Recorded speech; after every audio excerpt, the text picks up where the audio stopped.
Hi everyone, Nicole here from Writersbrooke. Today we'll be talking all about Doctor Strange in the Multiverse of Madness. There will be major spoilers, so if you don't want spoilers, don't watch this video. You have been warned, friends. Now, let's run that intro and get right into it.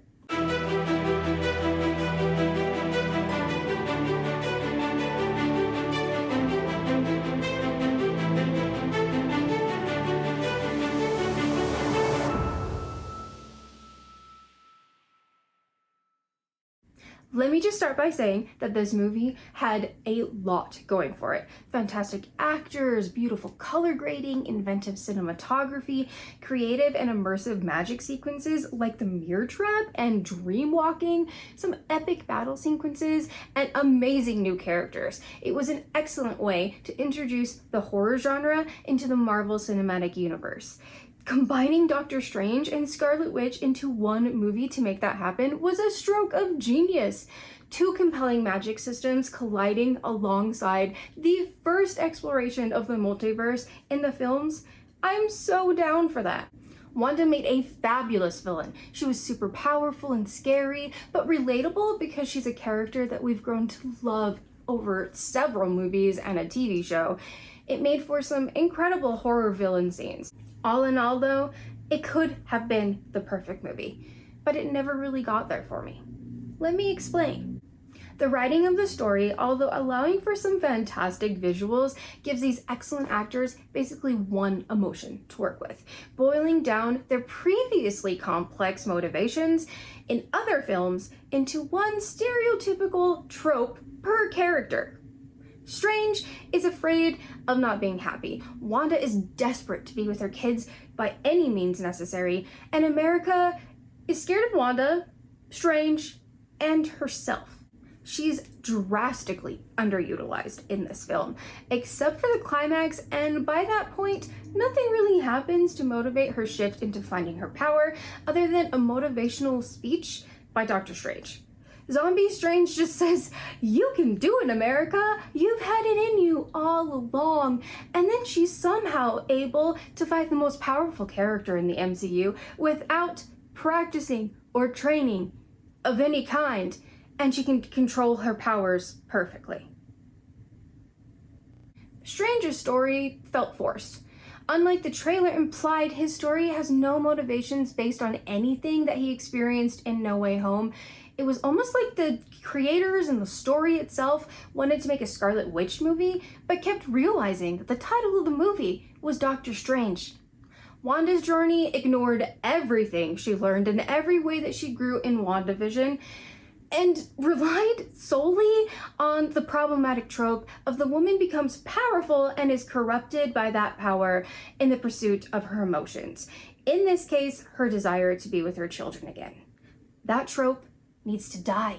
It's killed too many complex and genuine characters, and Wanda is just another example of that.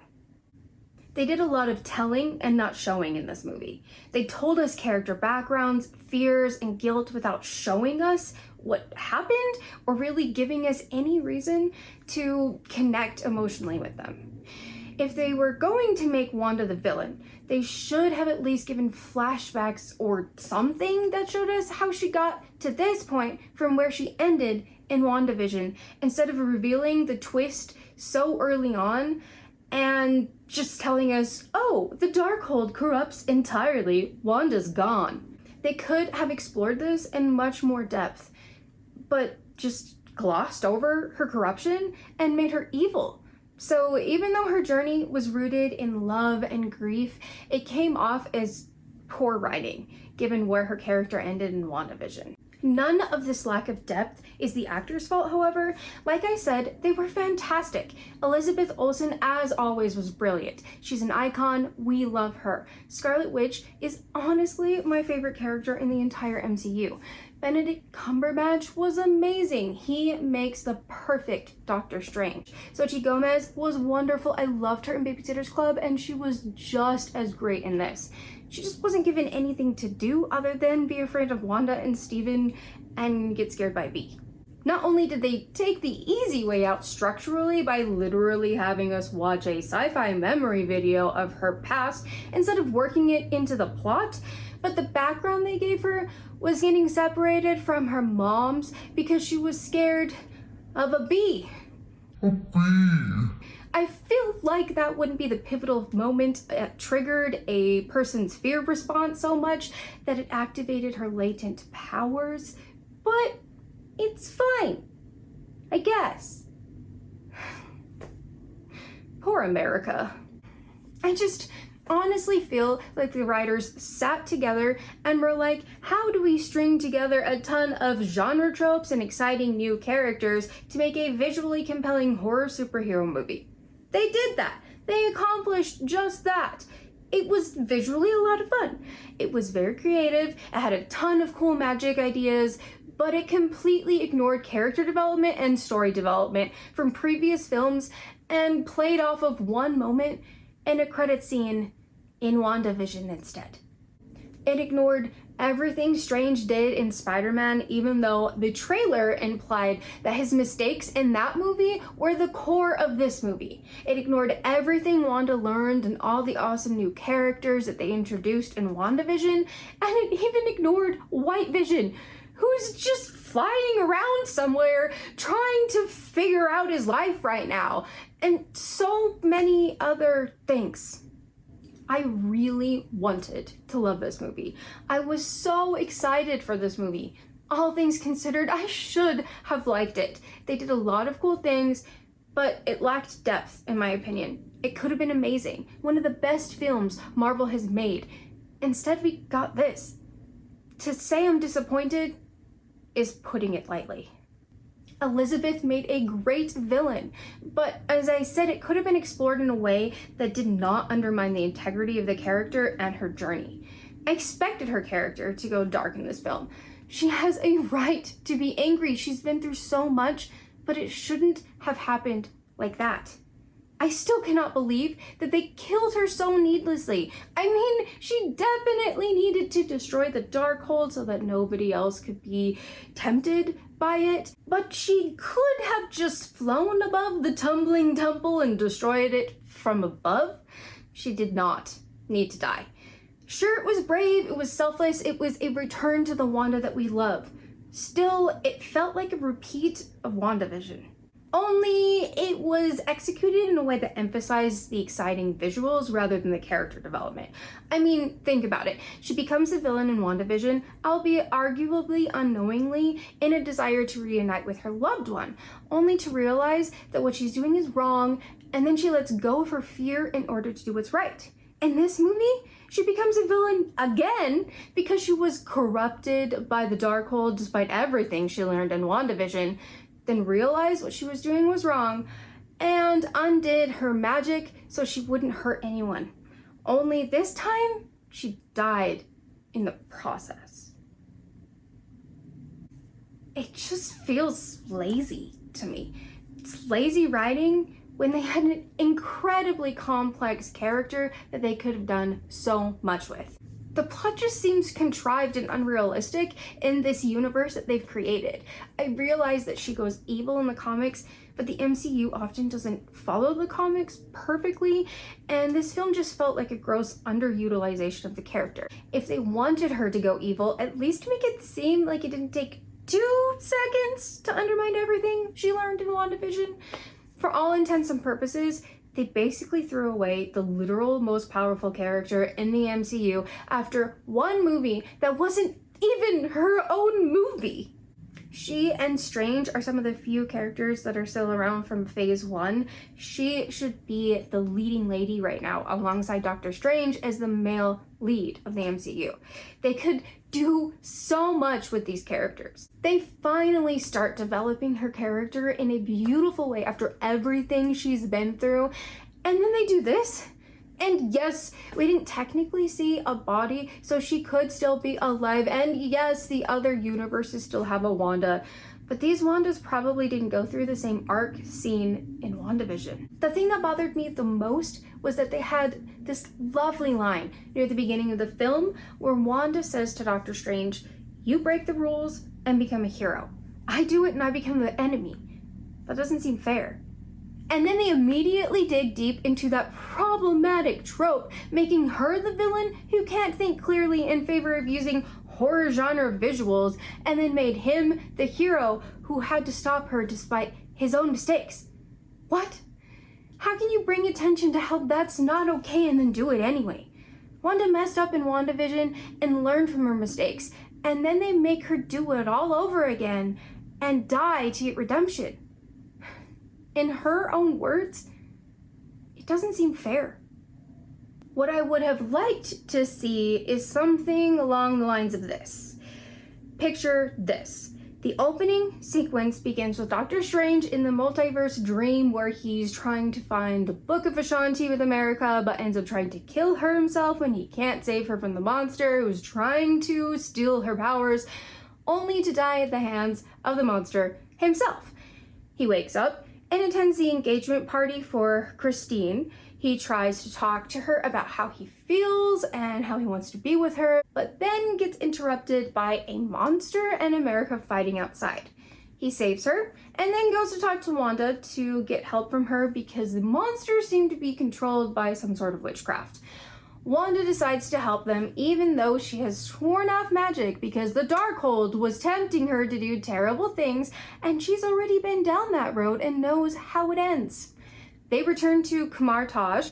Wanda tries to help them figure out who the villain is that's coming for America's powers. Monsters surround Kamartaj while Wanda is using some witchy stuff she learned from memory, not wanting to use the Darkhold again. She figures out that the person coming for America is actually a multiverse dark version of Strange, Sinister Strange to be exact, the one that Doctor Strange fights in the broken universe in the end of the movie. In that moment, that version of him dreamwalks into our Doctor Strange and attacks them. Things get crazy because Sinister Strange is using crazy Darkhold magic to fight them.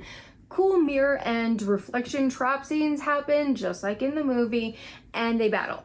He kills a ton of wizards at Kamartaj, but Wanda is able to get America out of there. They get attacked by more demons and monsters.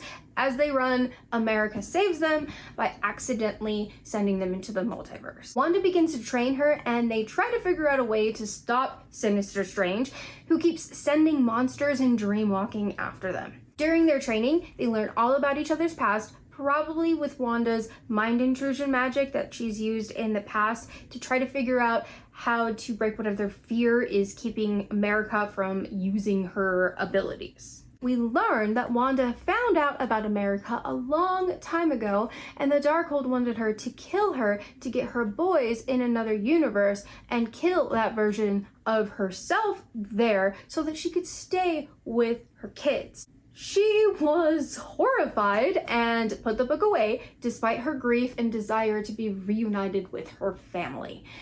She's already learned the hard way in WandaVision that she doesn't want to be the villain. Every time she uses the Darkhold in this version of the movie, it could try to tempt her. We were told a lot that the Darkhold manipulates and corrupts, but never actually saw what that means in the movie.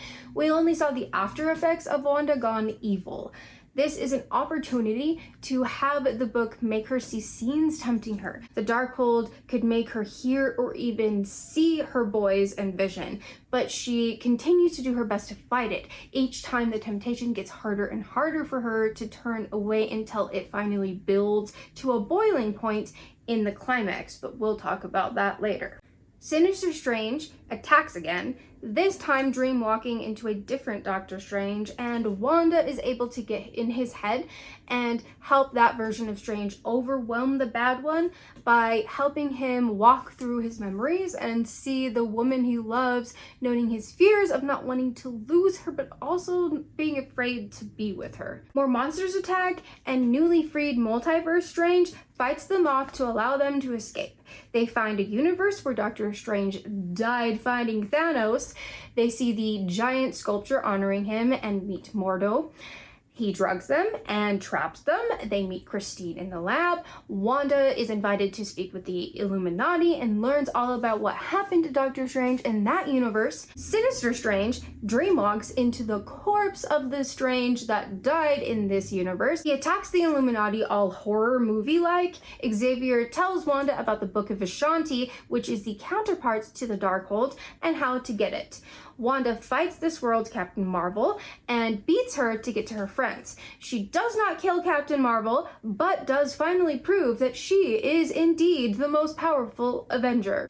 Christine and America barely escape from Zombie Strange after he kills the other Illuminati, except Xavier and Mr. Fantastic, who are saved when the other X-Men arrive. Zombie Strange incapacitates them to go after America. They meet up with Wanda. Strange chases them. They find the Book of Ashanti. It gets destroyed, but Wanda knows how to find it in their universe. She realizes it has a connection to the Darkhold as its counterpart, and the Darkhold is currently back at Kamar-Taj in their universe. Battle ensues, the X-Men come to help, and they get away. They escape to their universe. They find out that Doctor Strange has taken the Darkhold. He's at her altar throne in the mountains, studying it to try to figure out a way to help America. While they're there, they learn more about Wanda's prophecy that she doesn't want to be a part of, and how powerful she actually is. They see that Strange is getting corrupted by the Darkhold. He's already killed the guardian monster things that are protecting the temple. Wanda uses the memories of what she saw in the other Strange's head to try to help him see reason. He tries to tell her to get out of his head. They fight, but she's more powerful. He realizes what he's doing when he almost kills America, and then remembers his dream at the beginning of the movie and doesn't want to hurt her. Wanda tells him that he still has a chance to fix things with Christine, because if you remember, my version of the movie started with an engagement party instead of with a wedding. The other Strange, whose memories Wanda used here, did show a wedding. He did not have a chance to fix things with Christine. But our Doctor Strange does. A chance that Wanda never had to fix things with her own family. Then together, they follow the connection to the Darkhold that the Book of Ashanti has. They find it, they use it to find Sinister Strange's universe, because America still can't control her own powers. They start fighting him together in that weird destroyed universe. He gets into Wanda's mind, makes her see a dark version of herself, speaking for the Darkhold, saying that she can finally have everything she wants. She can finally be reunited with her family. He uses the power of the Darkhold to tempt her. She goes dark for a bit and fights the others. America focuses on what she's learned while studying with Wanda and figures out on her own how to control her powers and fights her awesomely. Wanda touches the Book of Ashanti during the battle and gets sent a vision of her sons and Vision, telling her to do the right thing. They'll find each other in another way. She realizes what she's doing wrong, has clarity, and wakes up. She demolishes Sinister Strange and his monsters.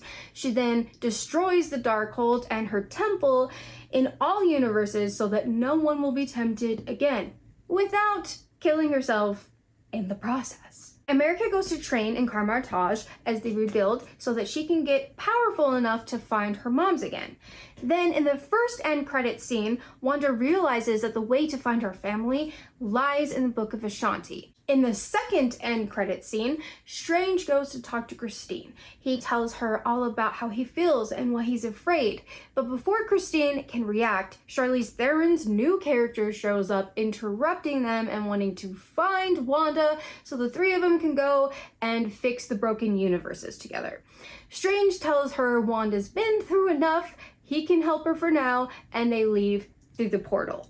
This version of the story leads to a Doctor Strange movie in which he's helping Theron do whatever it is Marvel is currently planning for the MCU.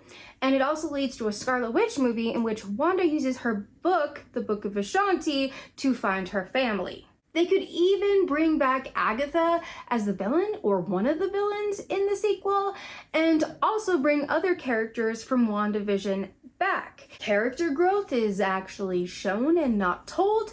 This version of the movie would keep the cool visual fight scenes from the movie without killing characters with excellent potential for franchises.